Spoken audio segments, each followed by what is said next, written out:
Imaginez ceci, vous vous promenez dans les bois. Les arbres sont denses, l'air est calme, presque trop calme.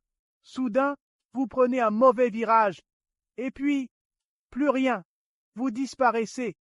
Pendant 5 longues années, personne n'a de vos nouvelles, mais ensuite, sorti de nulle part, vous réapparaissez, vivant, dans un pays complètement différent. Ce n'est pas seulement l'intrigue d'un film, c'est une histoire vraie qui est arrivée à plus d'une personne. Aujourd'hui, je veux me plonger dans le cas d'un homme qui a disparu dans une forêt reculée pour être retrouvé une demi-décennie plus tard, à des milliers de kilomètres de l'endroit où il a disparu. Mettons la scène. Notre personnage principal est dans la trentaine. Il décide de partir en randonnée seul, ne laissant qu'une brève note à sa famille. La journée commence normalement. Il a son sac à dos, quelques collations, une bouteille d'eau. Mais à la tombée de la nuit, il n'est pas revenu.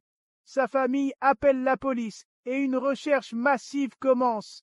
Hélicoptère, chiens de recherche, bénévoles, tout le monde le cherche, mais il n'y a aucune trace. Les jours se transforment en semaines, puis en mois. L'affaire est classée sans suite. La plupart des gens perdent espoir.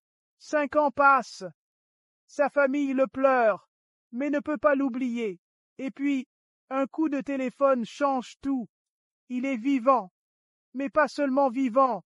Il est dans un autre pays, sur un continent différent. On l'a trouvé errant près d'une petite ville, confus et désorienté.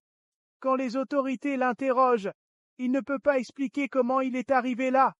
Ses souvenirs sont flous. Il se souvient de la forêt, s'être perdu, un sentiment de panique. Après ça, c'est le trou noir.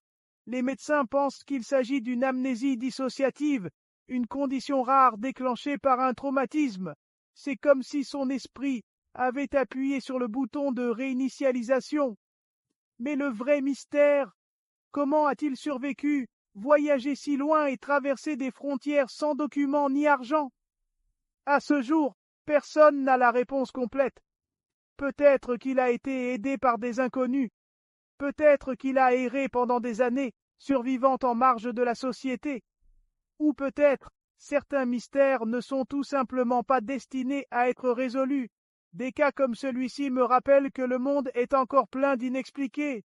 Alors la prochaine fois que vous irez dans les bois, souvenez-vous, parfois les histoires les plus étranges sont les vraies.